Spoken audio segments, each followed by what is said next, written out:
Imagina un mundo donde se paga con pimienta en lugar de oro, donde imperios enteros se construyen alrededor de una semilla de nuez moscada, y exploradores desafían tormentas y piratas en océanos desconocidos por unas cuantas cargas de canela. Ese era nuestro mundo hace unos siglos. Las islas Océpis fueron tan míticas como Arrakis y, de hecho, inspiraron la geopolítica galáctica de Frank Herbert en Duna. Los esfuerzos realizados para entrar en contacto con estas islas fueron uno de los motores de la historia humana. Una prueba más, si es que hacía falta, de que nuestro estómago está lleno de neuronas y que, a veces, son ellas las que toman el control. Estas semillas, cortezas y raíces han marcado la historia comercial, financiado grandes expediciones, causado guerras y moldeado la geopolítica mundial.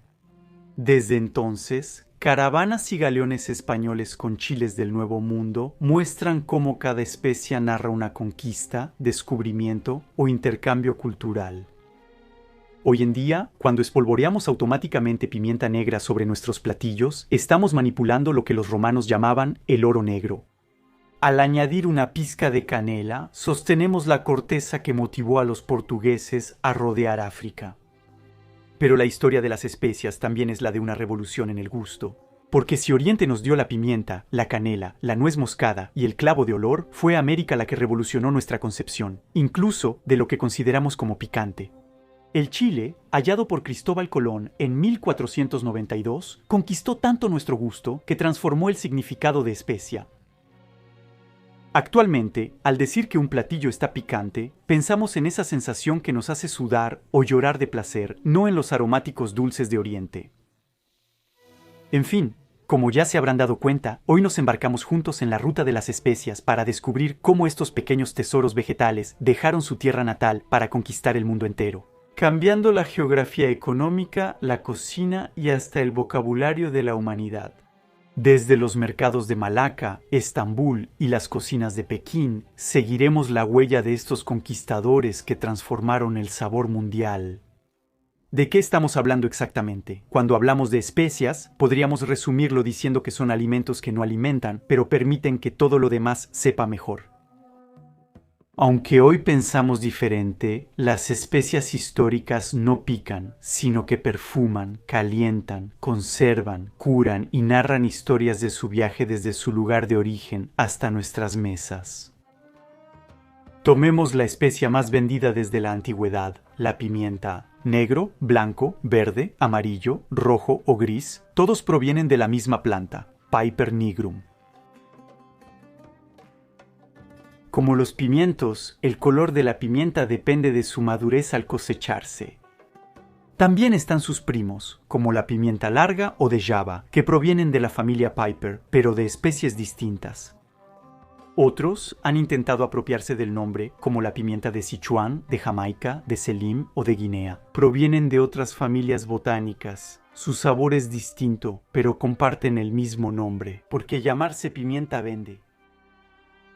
La pimienta verdadera viene de una liana de las montañas subtropicales de Kerala, India. Ya se mencionaba en textos sánscritos 1000 años antes de nuestra era. Pero la planta se cultiva y consume allí desde hace mucho más tiempo. El rastro arqueobotánico más antiguo de pimienta proviene de la momia de Ramsés II, embalsamado en 1224 a.C., con pimienta en nariz y abdomen. Los egipcios sabían entonces que la pimienta conserva y esta especia ya circulaba por las rutas comerciales habiéndose transportado desde lejos. En esa época, ninguna planta de pimienta había viajado fuera de su región de origen, y esa es una de las particularidades de estas plantas. Son valiosas porque están ligadas a un territorio generalmente muy limitado. A diferencia de otras plantas comestibles, tardaron mucho en cambiar de continente. A diferencia del siglo V antes de nuestra era, la pimienta se usaba con fines medicinales en la antigua Grecia, especialmente para tratar problemas ginecológicos gracias a sus efectos antibacterianos. En ese tiempo, circulaba sobre todo por los persas, enemigos de los griegos. Al final, en temas serios, siempre se logra un acuerdo. Durante la antigüedad, la pimienta era muy costosa. Plinio el Viejo se indignaba en el año 77 después de Cristo por su alto precio. Cito: semillas que no nutren y solo atraen por su amargura. En el siglo II, los romanos eran fanáticos de la pimienta, que traían de la India vía Egipto ocupado. Los barcos que comercian allí pueden llevar hasta 560 toneladas de pimienta cada uno. Durante el verano, los vientos del monzón soplan hacia el sureste y permiten que los barcos lleguen a la India desde Egipto en aproximadamente 70 días. En invierno, los vientos del monzón se invierten y soplan al noroeste, regresando suavemente por los puertos del Mar Rojo. La pimienta se transporta en caravanas de dromedarios al Nilo y luego a Alejandría, desde donde llega a todo el Mediterráneo. Desde la cosecha hasta la mesa, a menudo pasaban 2 años en la India. La pimienta era llamada la amada de los occidentales y empezó a usarse en la cocina, no solo con fines curativos. Tras el desarrollo de este comercio, la pimienta se vuelve, bajo el Imperio Romano, relativamente común y entonces se utiliza para conservar y sazonar como sustituto o en combinación con la sal. En los siglos III y IV, con el declive del imperio, caen las importaciones y suben los precios. La pimienta vuelve a ser un lujo, y aunque sigue siendo la especia más conocida y consumida, otras menos comunes también son muy buscadas.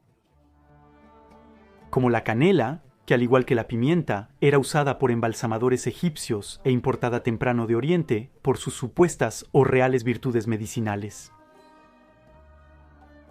Distintas plantas dan especias llamadas canela, pero la más conocida y usada es la de China, del árbol Cinnamon cassia.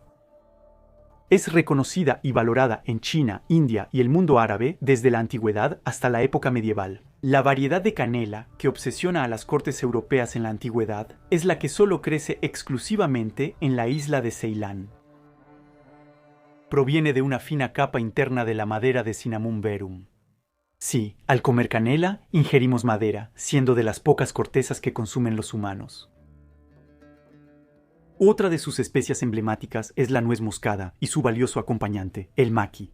Ambos tesoros provienen del árbol Mystica fragrant, que solo crecía en las pequeñas islas Banda en el archipiélago de las Molucas. La nuez moscada es la semilla, mientras que el maqui, llamado flor de la nuez moscada, es la envoltura roja que la cubre. En la Edad Media en Londres, unas pocas nueces moscadas podían comprar una casa. Esa riqueza concentrada en pocos islotes causó uno de los genocidios más desconocidos de la historia colonial.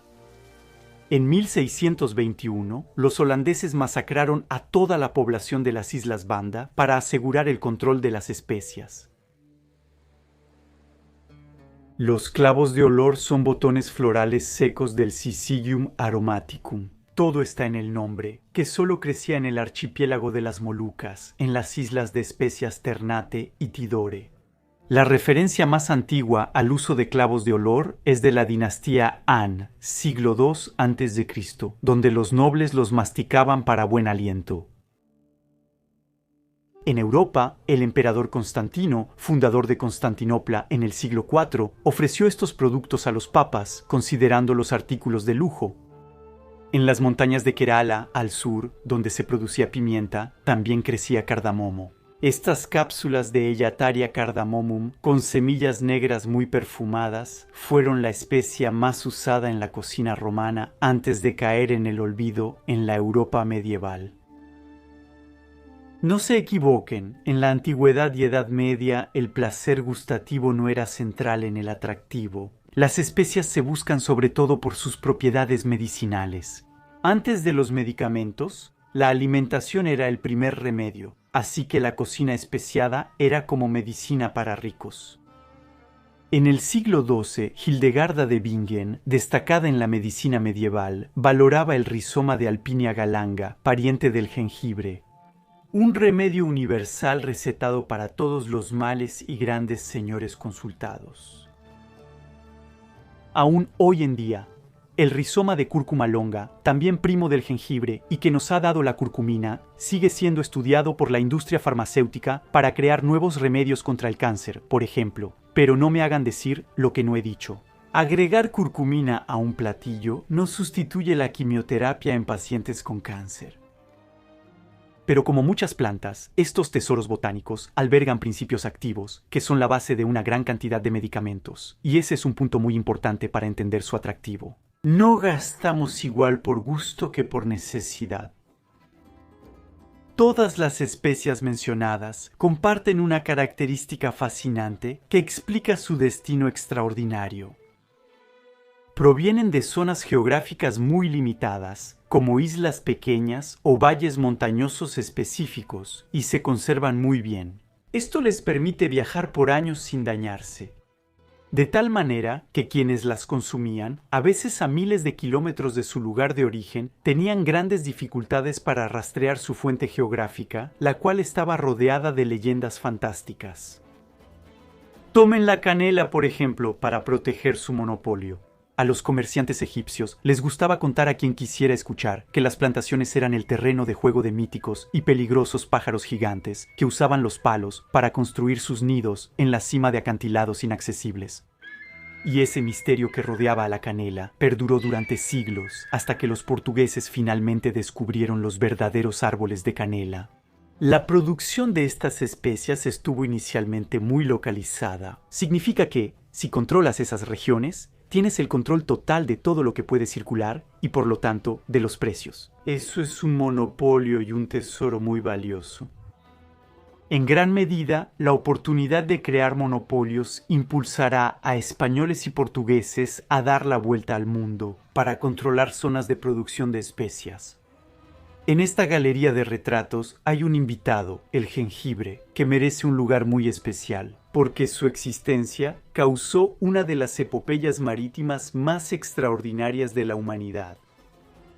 Este rizoma nudoso es originario del sudeste asiático y ha sido el compañero de viaje de los navegantes más grandes que el mundo haya conocido. Mucho antes de que los europeos intentaran rodear África y cruzar el océano hacia América, los austronesios ya habían realizado una expansión oceánica que aún asombra.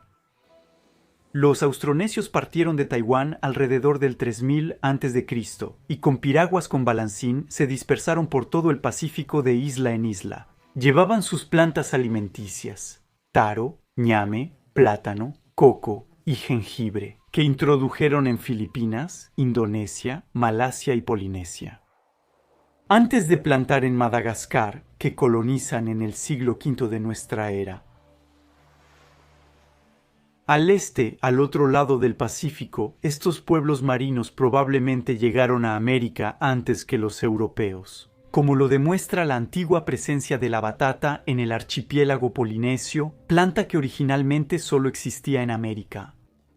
Regresando al jengibre, en la Edad Media, los europeos lo descubren confitado junto con otras especias de las Indias. Ignoran que esta raíz ya había recorrido medio mundo en bodegas, transportada por otros navegantes igual o más audaces que ellos. Para explicar por qué los europeos se sumaron a los austronesios como pueblos marítimos, los llevo al año 1453 final de la Edad Media. Ese año, cuando los cañones de Mehmed II sultán otomano derriban las murallas de Constantinopla, todo un mundo empieza a desmoronarse. Porque los otomanos no solo hacen caer al imperio bizantino, sino que también estrangulan indirectamente a toda Europa. Constantinopla era la puerta de Oriente y el paso obligado de todas las especias del mundo. De pronto, los comerciantes venecianos y genoveses que se enriquecían revendiendo tesoros asiáticos se ven ante tesoros. Tarifas prohibitivas cuando no están simplemente y llanamente prohibidos de comerciar. Privada de especias, Europa desarrolla una ambición. Si Oriente cierra sus puertas, buscarán esos tesoros por otros medios. Portugal, pequeño reino al margen de las rutas mediterráneas y en el extremo del continente, será el primero en iniciar esta revolución geográfica. Los portugueses fueron astutos. 30 años antes de la caída de Constantinopla, Enrique el Navegante hizo de su país un laboratorio de exploración marítima. Buscaba una ruta directa a las especias de la India rodeando África, una idea que entonces parecía absurda. Nadie sabe si África termina en el Mar del Sur ni qué espera a los navegantes en esas tierras desconocidas. Durante años, las carabelas portuguesas avanzaron lentamente por la costa africana, pasando cabo y bahía. Se aventuran más al sur y cada expedición amplía los límites del mundo conocido. En 1488 Bartolomé Díaz rodea el Cabo de Buena Esperanza y prueba que el Índico es accesible. Hay que esperar hasta 1498 para que Vasco da Gama conecte Lisboa con Calcuta en la costa de Malabar, cerca de las plantas de pimienta. Los 3 barcos de Vasco da Gama llegan a la India tras 10 meses y sufren un fuerte choque cultural. El Zamorín de Calicut, habituado a tratar con ricos mercaderes árabes, se ríe de los modestos regalos. De los portugueses, solo algunos sombreros, palanganas de cobre y collares de coral. Hasta el comerciante más pobre de la Meca da mejores regalos, se burla el soberano. Vasco da Gama no consigue mucho en su primer viaje, pero vuelve cubierto de gloria y es nombrado almirante de las Indias. La guerra de la pimienta puede comenzar con la apertura de esta nueva ruta marítima. El monopolio secular de los intermediarios árabes y venecianos va a hacerse pedazos. La pimienta que cuesta 80 ducados en Alejandría vale solo 2,5 en Calcuta. En 1504, 6 años tras el primer viaje de Vasco da Gama, las galeras venecianas casi no hallan pimienta en los puertos egipcios. Lisboa se vuelve la capital europea de las especias y el control se vuelve cada vez más brutal. Alfonso de Albuquerque, con 19 barcos, toma y saquea Malaca en 1511. Entre los soldados destaca el joven Magallanes, quien entonces se forja en sangrientas batallas. Los portugueses ahora controlan el estrecho por donde pasan las especias de las Molucas y, en el mismo impulso, van a establecer puestos fortificados desde Goa hasta Macao y así crear el primer imperio comercial europeo en Asia. Mientras los portugueses controlan las rutas marítimas del este, los españoles, sin aceptar que su rival ibérico monopolice ese comercio, se dirigen al oeste para abrir nuevas rutas. Sin querer, descubren un continente. La obsesión española por las especias asiáticas sigue vigente. Con el descubrimiento de América en 1519, Fernando de Magallanes convence a Carlos V de financiar la expedición marítima más audaz: llegar a las Molucas navegando al oeste por una ruta inédita. 5 barcos y 237 hombres salen de Sevilla rumbo a las islas del Pacífico en busca de nuez moscada y clavo de olor. La epopeya de Magallanes se volverá una pesadilla. Desde el inicio hay tensiones. 5 barcos, 5 capitanes y una tripulación diversa que no entiende la obediencia. Los capitanes españoles rechazan ser liderados por Magallanes, pues es un portugués traidor a su corona. Estalla un motín frente a la costa de la Patagonia. 3 capitanes son ahorcados o apuñalados. Los demás se someten. La expedición puede continuar. Los problemas apenas comienzan. Se requiere casi un mes de agotadora y peligrosa navegación, entre niebla, arrecifes ocultos y vientos capaces de arrancar los cuernos a Neptuno, para cruzar el estrecho que la expedición nombró y llegar al Pacífico. Durante esta prueba, uno de los barcos deserta y regresa sigilosamente a España. Los demás logran pasar y luego se adentran en el océano más grande del planeta, el Pacífico, que les es totalmente desconocido y en el que van a vagar. Durante 3 meses y 20 días, sin escalas, sin mapas y prácticamente sin ninguna brisa de viento. A bordo, el pan se enmohece, el agua se estanca y terminan comiendo ratas y cuero, velas hervidas con sudor. El escorbuto diezma a los hombres. Encías sangran, dientes caen, la piel se llena de llagas negras y la locura los domina. Soñar con dejar lo conocido es una cosa, pero mantener la salud mental en lo desconocido es otra. De los 260 hombres que partieron, solo 18 regresarán. Magallanes, por su parte, cae en Filipinas, atravesado por una tribu local, en un conflicto que creía poder ganar con ímpetu, como en su juventud. Solo uno de los 5 barcos que salieron de Sevilla. La Victoria llega a las Molucas en noviembre de 1521 y regresa a España con 26 toneladas de clavo de olor y nuez moscada. La venta de especias cubre la mayoría de los gastos iniciales, pero no alcanza para pagar sueldos atrasados de los sobrevivientes ni de las muchas viudas. En total, el balance financiero de esta vuelta al mundo en 1124 días es catastrófico. No importa, las especias valen mucho y una expedición exitosa cubrirá las demás. Debemos entender que estas grandes expediciones no solo son hazañas marítimas, sino que revolucionarán la geografía económica mundial. En pocas décadas, el eje comercial pasa del Mediterráneo al Atlántico. Venecia, que durante siglos controló el comercio de especias, ve su poder caer. Los holandeses participan y Amberes y Ámsterdam se vuelven centros del comercio mundial. Estos viajes transforman el comercio, ya que las especias pasaban por varios intermediarios, aumentando los precios. Los europeos comercian directamente con productores asiáticos y el precio de la pimienta en Lisboa baja 80% frente a las tarifas venecianas. Las especias, antes exclusivas de los ricos, empiezan a democratizarse, aunque esto implica la esclavización de los pueblos productores. Los portugueses en Goa, los holandeses en las Molucas y los españoles en Filipinas imponen monopolios draconianos por la fuerza. Las especias que entonces perfuman las mesas europeas ahora llevan el sabor amargo de la colonización, así al intentar romper el monopolio otomano sobre las especias orientales. Las potencias ibéricas no solo conectaron Europa con Asia mediante rutas marítimas revolucionarias, sino que también abrieron la era de los imperios coloniales. Todo eso solo para satisfacer el apetito y complacer los deseos por esas semillas aromáticas. La mayor ironía de esta historia culinaria, y al obsesionarnos con las especias de Oriente, los europeos introdujeron al mundo las tradiciones culinarias de América, especialmente el chile, la especia más picante. Cristóbal Colón lo descubre en su primer viaje y me hubiera gustado ver su cara la primera vez que lo probó. Lo que se sabe es que él creyó haber encontrado una nueva variedad de pimienta. Llama a estas bayas rojas piment pimienta, refiriéndose a la pimienta negra que buscaba, y se llama pimento en español. En francés, la palabra se convirtió en piment, mientras que los ingleses y los alemanes usan directamente el mismo término para referirse tanto al chile como a la pimienta. Al llegar los europeos a América, el chile ya era conocido y consumido desde hacía casi 9000 años en Centro y Sudamérica. En lo que más tarde se convertiría en México, el chile se usaba casi a diario para sazonar los purés de maíz en el desayuno y más raramente para aromatizar bebidas a base de chocolate. Se cuenta que el emperador azteca Moctezuma ofreció esta bebida al conquistador Cortés, quien después saqueó la ciudad de Tenochtitlán. Aunque no hay absolutamente ninguna relación entre estos dos eventos.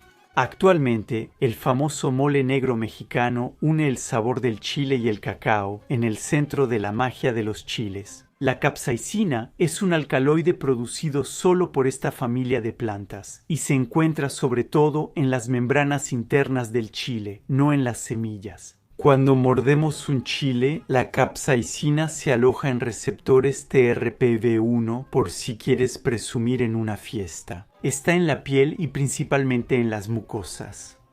Las moléculas de capsaicina nos afectan porque se parecen a las que produce nuestro cuerpo. En quemaduras, los TRPV1 suelen confundirse. Cuando se detectan estas moléculas, sentimos dolor y una quemadura ficticia. La capsaicina fue creada por las plantas para evitar que algunas especies coman sus frutos y favorecer a otros dispersores.